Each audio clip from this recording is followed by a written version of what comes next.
May 4th, 2026, Planning and Zoning Commission of the City of Coralville. Can I get roll call, please? Dacoon. Holderness. Yes. Sitzman. Here. Aaron's. Here. Maniza. Here. Wenman. Here. Friedhoff. Here.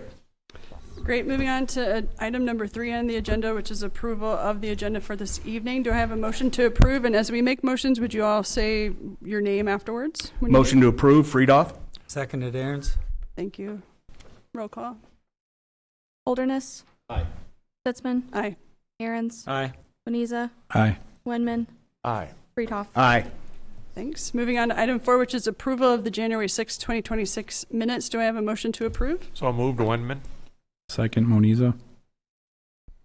Roll call. Sitzman. Aye. Aaron's. Aye. Holderness. Aye. Friedhoff. Aye. Great. We'll move on to item number 5. The 3 other items on our agenda tonight, item 5, 6, and 7, are all public hearings. So the format of the meeting will be we'll introduce the item, we'll open the public hearing, we'll let staff make a presentation, and then if there's anyone from the applicant side, we'll invite them to the podium to make a presentation, and then we'll open it up to the public. So item number 5 is a request by the University of Iowa Research Park Corp to consider recommending approval to rezone the Oakdale Research Park from I-1 Research Office Industrial District, IPUD-2 Industrial Planned Unit Development 2 District, and the C-2 Arterial Commercial District to the IPUD-1 Industrial Planned Unit Development 1 District for the purposes of codifying a master development plan and associated covenants and design standards for the research park. So, sorry, Dave. Looking at my flow thing. So let's open the public hearing on that item. And staff, if you've got a report, let's hear it. I do. Thank you very much. The University of Iowa Research Park Corp is in the process of updating the UI Research Park covenants and design standards. At the start of that effort, the UI Research Park Corp staff reached out to city staff to coordinate this effort and better align the development standards for the research park with those already in city code. The outcome of this effort will result in more coordinated and aligned direction and development standards for future businesses that locate in the park. This will create an overlay zoning district that will codify the updated UI Research Park covenants and design standards to serve as a master development plan with land use and building and site design standards. This will also align these development standards with City of Coralville development standards. In short, reviewing this, the last time the UI Research Park Corp had design standards, they're over 30 years old. This is keeping within the intent of the research park uses that having historically been research-based, technology-based, innovation-based, light manufacturing-based. Nothing with that changes. However, it broadens those uses. The covenants, the updated covenants have been provided to the commission for your review. In addition, it updates some of the development standards. Prior to this, there were not specific development standards for building materials and a number of other things. Those are now aligned with our minimum building standards for industrial projects as per our city code. And finally, setbacks are also being modified. The only changes from the previous setback is front yard setbacks are being reduced from 50 feet down to 25 feet for new construction projects. And side yard setbacks are being increased from 5 feet, or side yard setbacks for parking lots are being increased from 5 feet to 9 feet. 9 feet has been determined the minimum width in order to be able to sustain vegetation, tree growth, things like that. So that is the project in a nutshell. That's all I have. Thank you, Mr. Johnson. Any questions from the commission for staff? Okay, hearing none, we'll invite the applicant for this item to come to the podium and make any comments if they'd like to at this time. Hi there. My name is Austin Corns. I am the Associate Director of Economic Development for the University of Iowa's Office of Innovation. We oversee the University of Iowa Research. We first off want to just thank the city staff for all of their help along the way with planning this new covenant update and then the update to this zoning code for the research park. Dave kind of hit the high points that I was going to hit tonight. I did want to go over very briefly, when we set off on this goal, on this project about a year and a half ago, we came up with some big goals that we wanted to hit for the new covenants and then the zoning code that would match the covenants once we were done.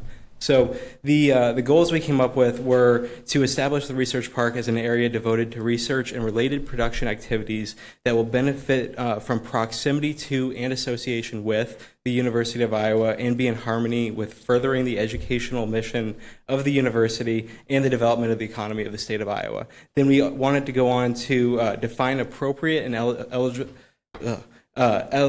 eligible uses of the research park and the park's unique distinction from other office park users. We really want to ensure that the University of Iowa Research Park is set apart from other office parks and really focuses in on that R&D tech innovation sector.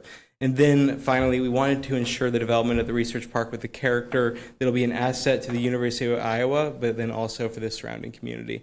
I am lucky enough to have one of my colleagues, Charlie Cowell with RDG, who helped us write the plan here with me tonight. So I'm going to hand it off to him to talk a little bit about the finer details of what all went into the changes and how it differs from what was existing before. Thanks, Austin. Yeah, Charlie Cowell, RDG Planning and Design. We actually had helped the research park write some original design standards back in 2009. Those were never adopted as city code or anything like that. They were just strictly for the covenants. They weren't used heavily at the time, so this was an update to revamp those covenants and design standards. And while doing this, it became clear that we didn't want to put tenants and business owners and property owners through two different processes, one with the park corporation and one with the city. So we really sought to align as much of the standards as we could with existing city code. So a vast majority of what's in the design standards actually references city code zoning as the standard. And then where necessary, we call out things that are maybe actually more restrictive than city code, such as the use list, being very specific, actually higher design standards for materials and some other things as well. So that was really the goal, is trying to align where we could, where the zoning code aligned with the Park Corp's goals, and then where needed, make some adjustments to elevate that standard, as Austin was mentioning, which is the reason the PUD is being requested at this time, so that there can be a process where if someone wants to make changes, they get a short review by the board at the Park Corp, and then can go and do their site plan review and all those required things with Coralville, and it's a streamlined process. Charlie, will this increase the density of the structures that are out there? Because I really like that area right now. It has a lot of green space, open space. I like hearing about the 9-foot setback. Will we see a lot of changes with the density of buildings or businesses out there? With the type of uses, I wouldn't think a drastic change, just because they tend to be kind of need more space. Yeah. There are still, even though we did have the front setback reduced a little, mainly because to encourage buildings to be a little closer if they want to, but still environmental protection of those features is important. Trail connections, internal walkability is important. Excellent. Thank you. Yep. We've also aligned our stormwater management principles with those in the covenant document. Perfect. Excellent. Thank you. Any other questions from the commission? Thank you. Okay, public hearing is still open, so if there's anyone that would like to make comment at this time on this agenda item, we'd invite you to the podium. And if I could just add, if somebody did want to speak to an item tonight, if you haven't done so already, if you could please sign in the sheet, that would help us greatly. Thank you. Okay. So this is still item number 5, University of Iowa Research Park. Not seeing anybody stepping forward, we'll close that public hearing. And I'd entertain a motion. Do I have a motion to consider recommending approval of this rezoning? So moved. Seconded, Aaron's. Any further discussion? Sorry. Dave, I do have a question. Will this impact any of the current users out there?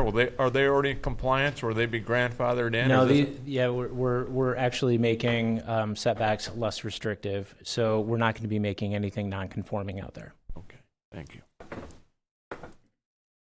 Okay, great. Can we get roll call? Moniza, Aye. Wenman, Aye. Sitzman, Aye. Friedhoff. Aye. Aye. Holderness.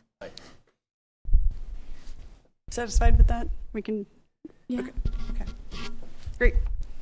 We'll move on to item number 6, which is also a public hearing requested by OM3 LLC to consider recommending approval to rezone parcel 2025104 from the CPUD2 Commercial Plan Development 2 District to the C-2 Arterial Commercial District and a final plat for Caliber Collision Subdivision.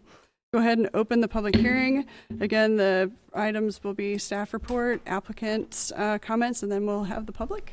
So staff. Yeah, so the final plat that was provided to the commission depicts the final boundaries for Lot 1 of Caliber Collision Subdivision. The final plat includes neighboring parcel 2025104, which is being acquired for Lot 1 to meet the lot width to depth ratio requirements outlined in city code. There's a plat of survey which describes parcel 2025104 for reference. I've also enclosed a Alta survey which depicts Outlot B for Altmeyer Acres. Typically, the Planning and Zoning Commission doesn't review projects like an automotive repair business in a C2 district. That's actually something that is handled by the Board of Adjustment. That was in large part handled by the Board of Adjustment. The Board of Adjustment approved the site plan with conditions that were provided to the commission in your packets this evening. The reason this needs to come before the board is to make a determination on that small parcel that has to be rezoned. Technically, it's the Planning and Zoning Commission's responsibility to handle rezonings. So really, the request before the commission is to consider this evening whether or not the proposed use is consistent with the Coralville Community Plan. The Coralville Community Plan identifies, on the land use map, identifies this as regional commercial, and a automotive repair shop isn't allowed use in regional commercial designation. That's all I have. Can you show the map that has the lot?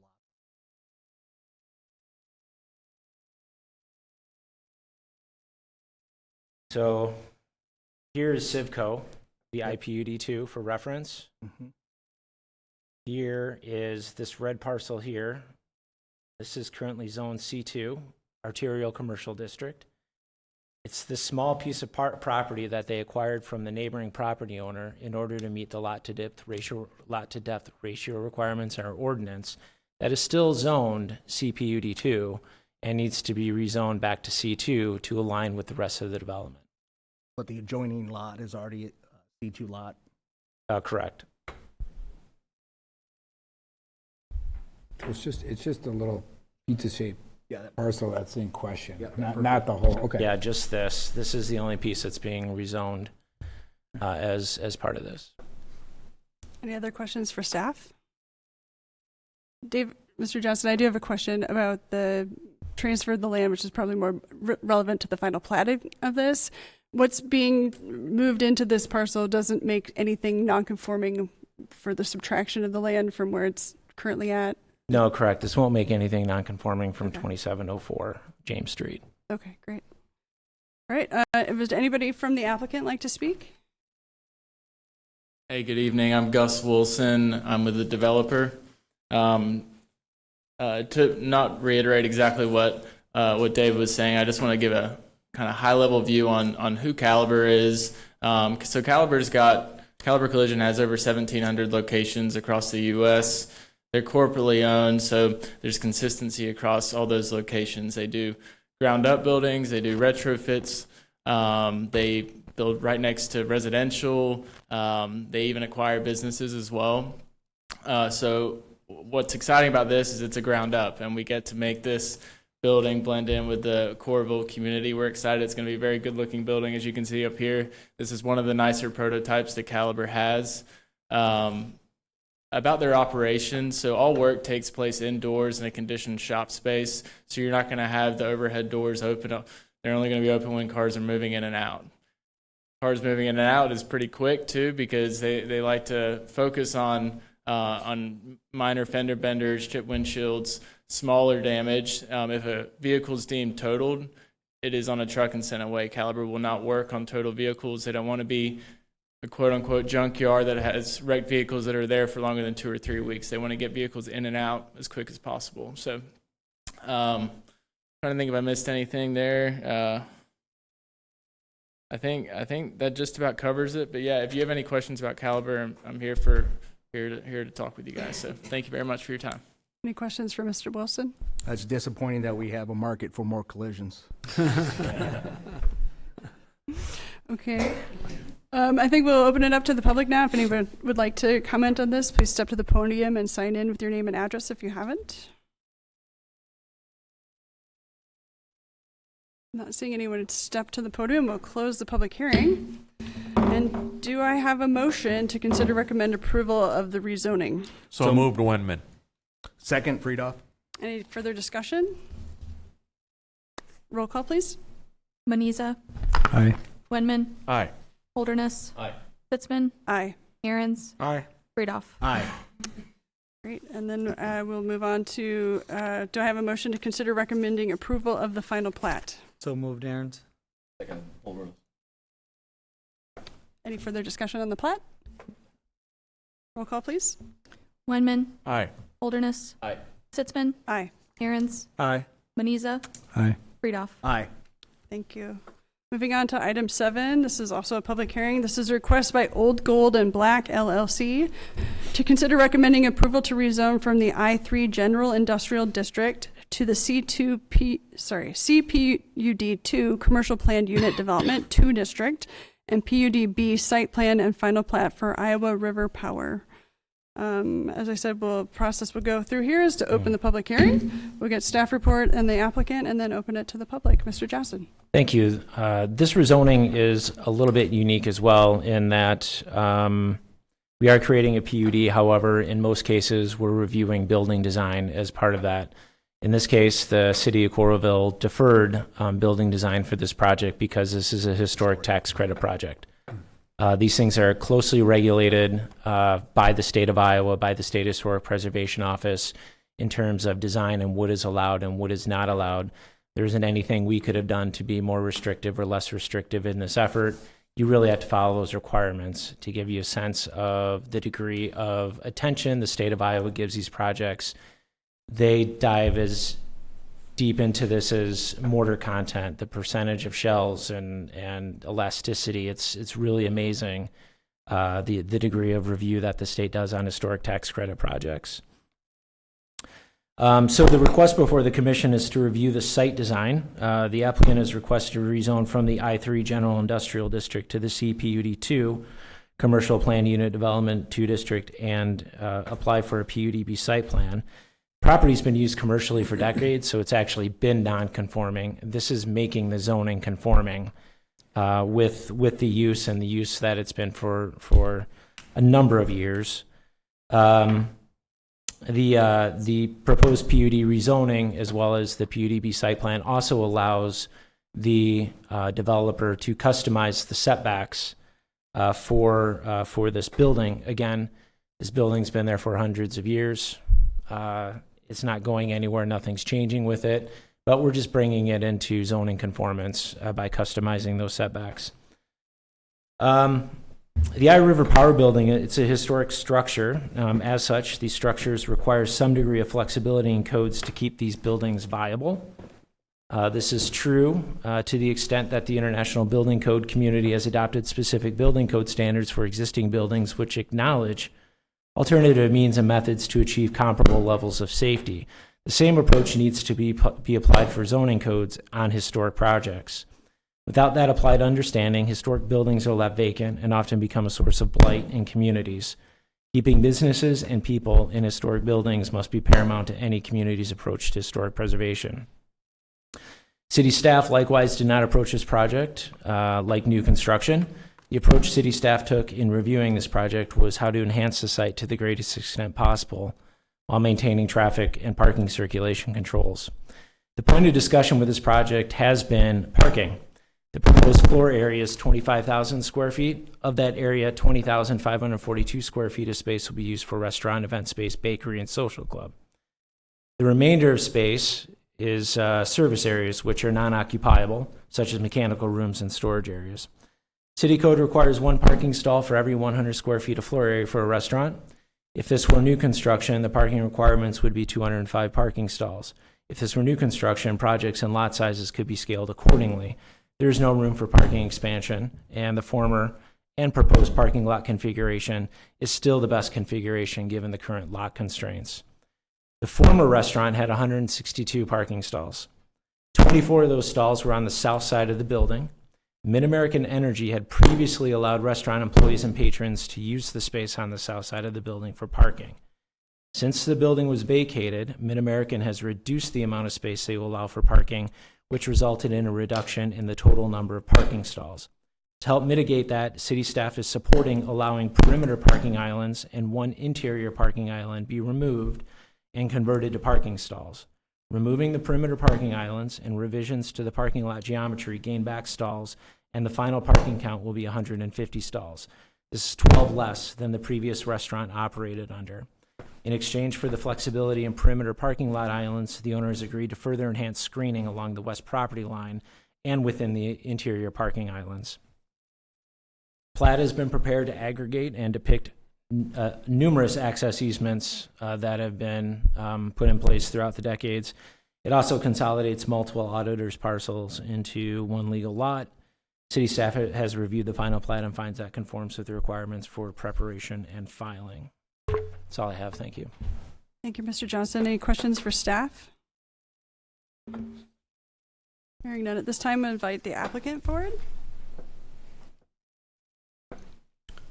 Good evening, Commission. My name is James Kincaid. I was a civil engineer who prepared the documents that we're looking at today. I work for Axiom Consultants. I'm joined by ownership, Tom Beardsley. As always, Dave has done a wonderful job summarizing the hardships that face this sort of very, very nuanced project. Luckily, the process through the PUD allows for a lot of this nuance to be addressed, codified, and set in a way that's amicable for ownership, city, future owners. Dave has correctly asked that we prepare 2 exhibits to help illuminate some of the changes of what you may see out there now to what this PUD site plan is proposing. A lot of that, and what I can speak to, is some of the engineering, some of the changes pre and post, and then I will defer to Tom for some of the narrative type things that might explain, how important this project is to the community, the ownership's interest in taking what is a landmark in Coralville, not only beautifying and bringing that building up to be kind of the landmark that a lot of folks see it to be, but expanding that outside the historic building and taking what is a poor condition parking lot into something that is to match what will be the grandeur of the final IRP building. We've got a landscape plan here. You can see just the sheer amount of pavement that is being proposed to fit this space. As everyone is familiar with how condensed and odd that lot is, running right along the river there. The existing parking lot is very, very out of compliance with current Coralville standards, dimensionally with drive aisles, parking stall widths, pedestrian access in some areas. So there was a huge attempt to take what we had, use the similar flow, it matches flow-wise to what it is now, but we have drive aisles that are compliant, we have parking stalls that fit current vehicles and are code compliant. We've increased 2 of the I guess what is now will be 2 major pedestrian pathways, sort of mid-span here. North is page left, just for reference. We've increased kind of that mid 8-foot wide path, pedestrian path that gets people through. I think that has been the traditional way to get from that parking lot area, or if you're walking from the west side of town over to the bridge. But we've now enhanced very much the facade and that front area of the structure. There's a large patio area that is sort of a gathering space in front of the building, which previously it was no sidewalk and ADA stalls immediately, that you had no sidewalk access in front of the building. But a big feature here is this 8 or 6 foot wide, I can't recall, sorry, this east-west pedestrian path that takes you from that immediate crossing at the intersection through these ADA stalls, through a little pedestrian refuge, and then gets you immediately to that bridge access, as well as access to the frontage of the building. Dave's summary of the parking loss is exactly what's gone on. I will say that this area that is north of the structure, the net parking, I believe we're +1 on a whole. And I want to illuminate that we've gone from 3 ADA stalls to now 5 that I think are much safer transition for those users to get to the front of the building. And that largest loss of parking was on that south parking lot owned by Mid-American. I think it was generous to call those parking stalls. They're very, very out of compliance. We've streamlined that, made that safer, more maneuverable. We've also shrouded a lot of the rear, not as interesting items in the back of this building with some dumpster enclosures, things that the state historic group has let us do to enhance the look of this, outside of the structure itself. So was that back lot, that wasn't paved before, was it? That was just a gravel lot? Gravel lot? Yeah. It's very, at the best, it's very poor condition asphalt. Yep. I love this design. I think it's very well put together. You are dealing with something that is historic and that's natural, right? Nature doesn't like squared off things. It's a river. You've done a great job of squeezing it between a railroad track and a river. So kudos to that. And until you can block off Mid-American stuff, the building itself, you guys are going to have a great building there to look at. So I don't think you need to worry too much about shading things off, other than maybe Mid-American substation to the south. Sure, right. Sure. And to that point, there's all sorts of city access easements and all the way through this. All of that has been maintained, how it sits now to how it will function. That's fire access, that's access for the flood walls, for the flood mitigation efforts. There is just, it would be an understatement as a thank you to all of the city staff, especially Dave, and everyone's efforts to kind of get this to where it is now. Thank you. We want to get them back to work. Open that baby up. Any commission questions for Mr. Kincaid or ownership? Okay, thank you. Thank you. Okay, we'd invite the public now to come to the podium if they'd like to make comment. Again, please sign in with your name and address.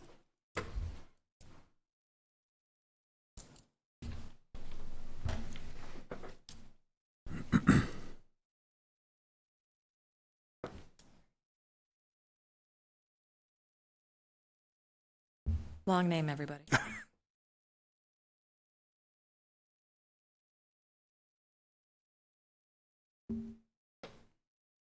Good evening. I'm Mackenzie DeRue. I'm here on behalf of Greater Iowa City, Inc., which is the Chamber of Commerce and Economic Development organization for Johnson County, and would like to share our strong support for the Iowa River Power project before you today. The concept proposed by Old Gold and Black rehabilitates a historic building while creating a new restaurant and event space. It's a thoughtful approach that preserves the history of this important building while creating an exciting gathering place that complements the businesses and amenities just up the road in the Iowa River Landing. We're particularly interested in this project's success as it falls within our strategic investment district along 5th Street.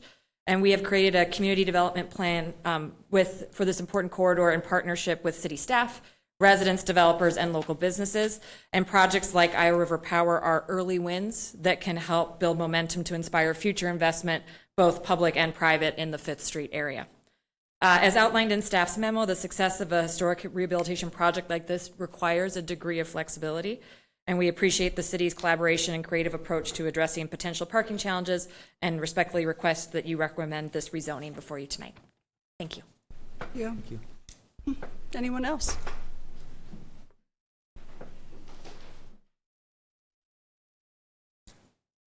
Larry Wilson, I'll sign this in a minute.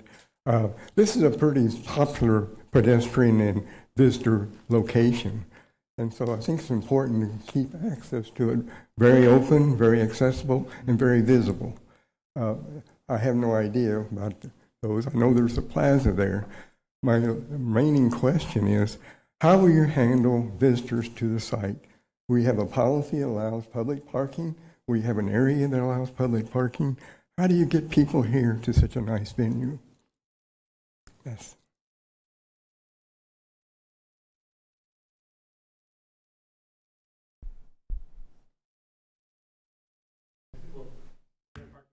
Tom, if you want to, You go to the mic. if you want to just go to the microphone and Yeah. do the question.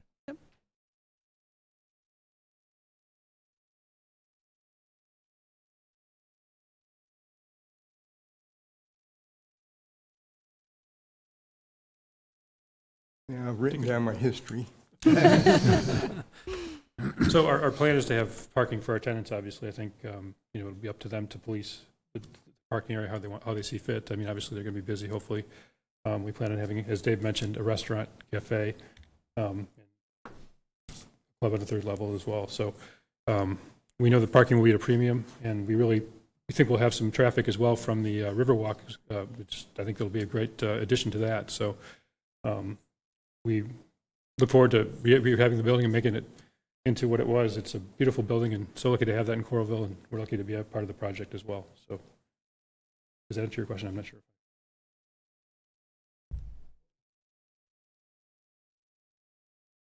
I think it's going to be up to the tenants, because it's their, they're paying rent to be there, and they're going to have to decide. We're going to be in I think they've already kind of, they want it to be, under their control. So we'll defer to their wishes. And I don't think they're going to be, mean about it or anything, but I think when they're busy, they're going to need their parking for, restaurants. I don't know if everyone else is having trouble hearing that Oh, I'm exchange. sorry. I certainly was. So I was just saying, I think, the tenants will probably, be protective of the parking during busy hours when they need it. And I don't think outside of that, they'll be. If I could, I was going to ask you, do you anticipate your busiest time being in the evenings? Well, so one of the tenants I think traditionally there was a bar and a restaurant separate there, right? So when we were in college, it was just one tenant, but I think the current tenants are going to have like a cafe in the one space, so that'll be probably less evenings, and the restaurant, of course, will be very, very busy, I think, in the evenings, hopefully. So. And most of the recreational use will probably be during the daytime when there will be less need for restaurant parking. I suppose. I guess, I'm not sure what their hopes are as far as that goes, but, again, I think that's up to them to make sure they're, busy. Mr. Johnson, can you clarify? I mean, this is a private business with Correct. a private parking lot. Has the city reserved any public access parking? No, it's privately owned, privately controlled. There are a number of other opportunities in the Iowa River Landing in the vicinity, though, if you wanted to park at a trailhead and access the trail system. The trail system does go through this site at the locations indicated. That is not changing. The location's not changing. Controls are put in place to widen that as well as make it safer for those crossings. But no, it's privately owned, privately controlled. But there is public access in the adjoining city across the river from the park there. Yes. So you can see in the Peninsula Park there's some there's a large parking area there at the Thornberry, that dog park, and a lot of trail access. So hopefully we get them walking there, Larry. We'll have them park somewhere else and walk in there, hike in there. Get their steps in. It's a beautiful walk. Yeah, it's great.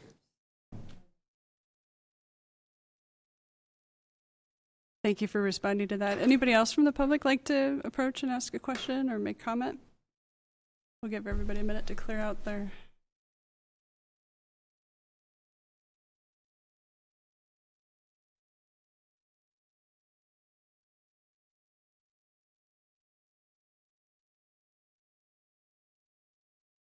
So yeah, Dave, zoom in on that. So the parking lot that was before is right there, right, on the south side? Yeah, the parking lot that was there before is shown on the south side. To give you context, I already go to like a 2023 Yeah, aerial it's a that little shows larger, how that okay. was striped in the general area.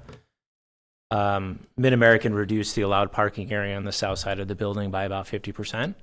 That has always been controlled by Mid-American, and they've been kind enough to lease or allow parking on that south side. However, that's been reduced, and it's really that reduction that accounts for the overall reduction in the total number of parking stalls allowed. Do you know if they intend to fence that off so people couldn't get back there, or? Well, it's currently fenced off, so I would anticipate Okay. that it would be fenced off again. Mid-American is very protective about their equipment. Yeah. Yeah.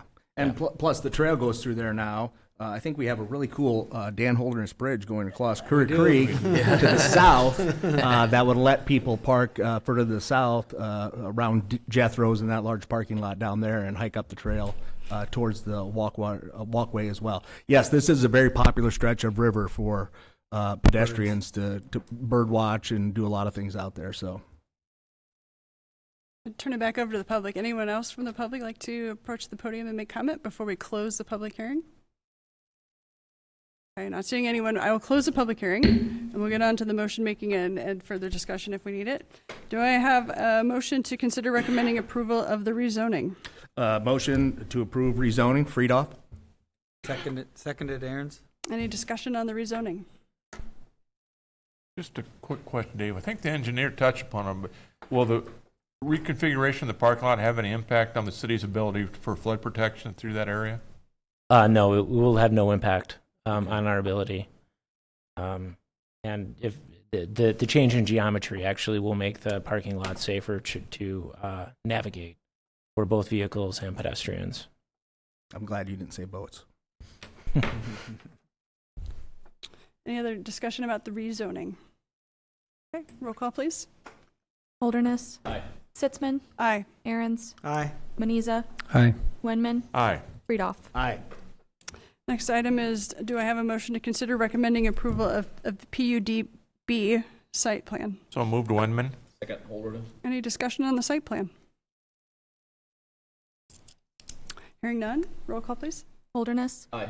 Sitzman. Aye. Aaron's. Aye. Maniza. Aye. Wenman. Aye. Friedoff. Aye. And finally, do I have a motion to consider recommending approval of the final plat? So moved, Aaron's. Second, Moniza. Discussion of the final plat? Roll call, please. Holderness. Aye. Friedoff. Aye. Aaron's. Aye. Maniza. Aye. Wenman. Aye. Sitzman. Aye. That concludes agenda item number 7.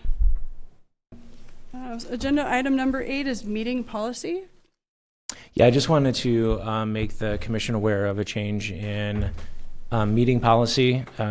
Specifically, we will be allowed to have members, if needed, participate through electronic media. However, we cannot use that in order to get a quorum. We still have to have, for this particular commission, 4 members present for a meeting in order to conduct business. So if a member were ever away on business or whatever the case may be and wanted to participate, we will make those accommodations. Any questions about that? No. Item number 9 is items for the April meeting.